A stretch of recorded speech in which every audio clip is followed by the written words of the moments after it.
여러분, 32회 마지막 장면 보시고 다들 어떠셨어요? 가슴이 쿵 내려앉았다가 다시 후 하고 안도하게 되는 그 순간. 그리고 바로 찾아오는 아쉬움. 이게 끝이야. 다음 회는 언제 해? 이런 마음 다들 공감하시죠? 마광숙이 놀라는 장면에서 저도 모르게 소리쳤어요. 빨리 병원 가야 돼. 손 모아 기도하면서 다음 장면을 기다리는데 바로 엔딩. 이럴 때면 정말 TV 앞에 주저앉게 되잖아요. 그래서 더더욱 33회가 기다려지는 것 같습니다. 오늘은 32회에서 느꼈던 감정들을 정리해보고 33회 예고편을 토대로 앞으로 어떤 이야기가 펼쳐질지 자세히 분석해보겠습니다. 궁금했던 점, 기대되는 장면 있으셨다면 꼭 댓글로 남겨주세요. 제가 여러분 대신 꼼꼼하게 파헤쳐 드릴게요.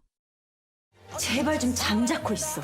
33회 예고편의 시작은 무척 조용하지만 묵직합니다. 독고타기 A4 용지 한 장을 받아들고 있는데요. 자세히 보면 여러 장도 아니고 단 한 장입니다.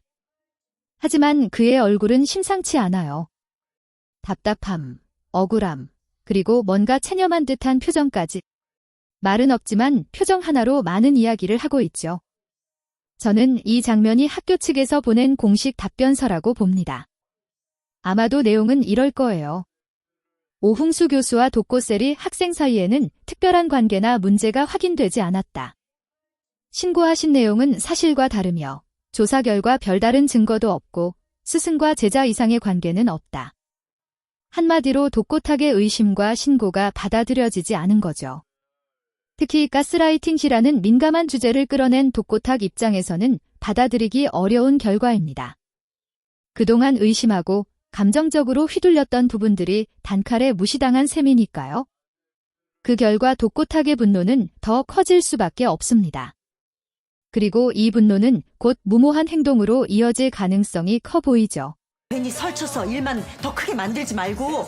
설쳐! 장미애가 독고탁에게 하는 말, 단순한 경고가 아닙니다. 설치지 말라고 하는 그 말엔 독고세리를 향한 엄마의 걱정이 그대로 담겨 있죠. 그런데 더 깊이 들여다보면 이 대사는 오흥수를 지키려는 마음이기도 합니다. 왜냐하면 장미애의 아들 오광수가 오흥수를 롤모델로 생각한다고 이야기한 적이 있었거든요. 그 말을 들은 장미애는 마음이 복잡했을 겁니다. 이미 오래전에 헤어진 아들인데 그 아들이 존경하는 사람을 독고탁이 공격하고 있는 상황이라면 장미애 입장에서는 가만히 보고만 있을 수는 없죠. 장미애는 마음속으로 여전히 오광수를 그리워하고 있습니다.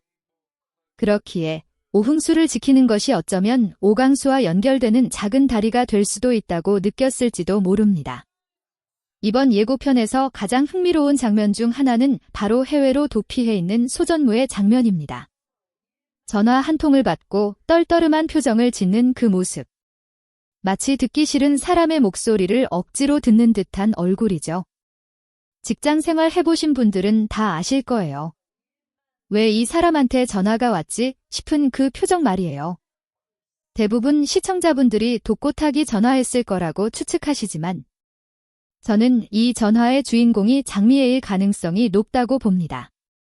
독고탁을 막기 위한 약점을 알아내기 위해 장미애가 직접 소전무에게 연락한 거죠. 장미애도 잘 알고 있어요. 독고탁은 한번 마음먹으면 어떤 수단과 방법도 가리지 않고 상대를 무너뜨리는 사람이란 거려.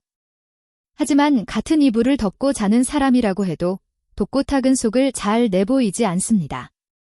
그렇기에 장미애는 다른 사람의 입을 빌려 진실을 파헤치려는 겁니다. 자기밖에 모르는 이기주의자. 지옥분이 확 달라졌죠. 머리도 펴고 분위기도 훨씬 더 여성스럽고 단정해졌습니다. 하지만 오흥수는 여전히 제자리 걸음입니다. 지옥분은 자신이 이렇게 애쓰고 있음에도 불구하고 오흥수가 자기밖에 모른다고 느끼는 거예요. 그리고 그 타이밍에 등장한 새로운 인물, 잘생기고 젊은 동물병원 원장. 이 인물의 등장은 단순한 라이벌이 아닌 오흥수에게 경종을 울리는 역할을 할 가능성이 큽니다. 지옥분이 오흥수를 지나치며 자기밖에 모르는 이기주의자라고 말하는 장면은 매우 상징적입니다. 아마도 최근 입원한 구름이와 관련된 사건이 있었고, 그 과정에서 오흥수가 지옥분의 감정을 제대로 공감해주지 못했던 것 같아요. 원장님이랑 너무 비교된다 정말.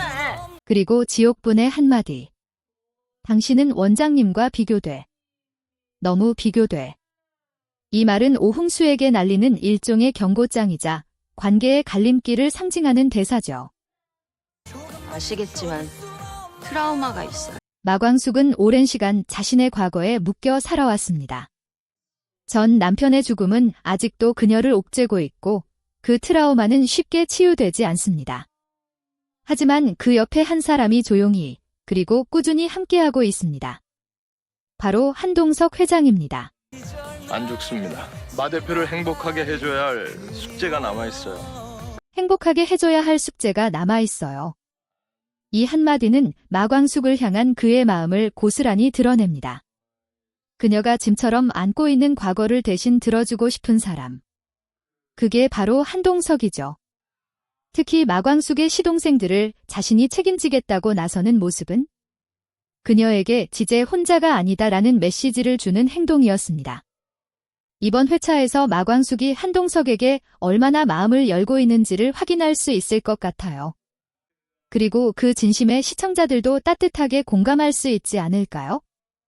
이번 33회 예고편만 봐도 감정선이 넘실넘실하고 각 인물의 선택들이 어디로 흘러갈지 예측이 쉽지 않습니다. 독고탁의 다음 행동, 장미애의 내면 변화, 지옥분의 상처와 새로운 사랑의 기록, 그리고 마광숙과 한동석의 조심스러운 로맨스까지 무엇 하나 가볍게 지나칠 수 없는 이야기들로 가득합니다. 그래서 더더욱 33회가 기다려지고 또 기다려지네요. 구독과 좋아요는 제게 큰 응원이 됩니다. 이번 회차에 대한 여러분의 생각, 인상 깊었던 장면, 그리고 궁금한 점이 있으시면 언제든 댓글로 남겨주세요. 여러분과 함께 드라마의 퍼즐을 맞추고 더 깊은 감동을 나눌 수 있었으면 좋겠습니다. 다음 회차 리뷰도 기대해주세요. 감사합니다. 그 숙제 다 마치기 전엔 안 죽어요.